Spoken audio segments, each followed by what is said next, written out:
لكن أنا لدي سؤال يخصني وأختم إن شاء الله. تفضل شيخ. الله يبارك فيك شيخنا، ما هي أمنيتك؟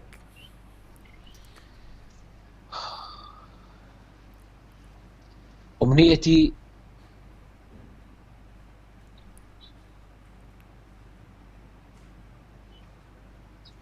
أمنيتي في الدنيا ألا يتوفاني الله عز وجل حتى أقدم شيئا عظيما أنصر به دين الله عز وجل،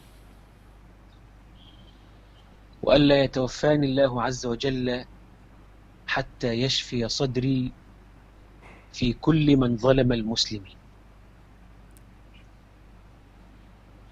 والأمنية الأعلى أن يجمعنا الله بنبينا محمد صلى الله عليه وآله وسلم في الفردوس الأعلى. شيخنا الحبيب، حبيبنا الشيخ، الله يحفظك. الله يحفظك، أكرر لك أنني أحبك في الله.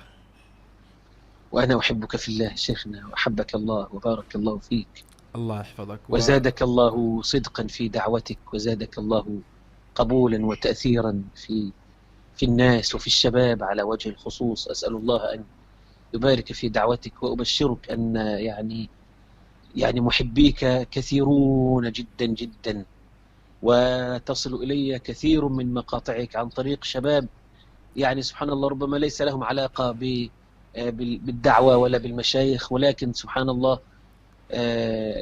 الدعوة المؤثرة تصل إلى نفوس الناس. فأسأل الله أن يبارك فيك، وأن يرزقنا وإياك الإخلاص في القول والعمل، وأن يجعلنا عنده من المقبولين الفائزين برحمته ورضوانه.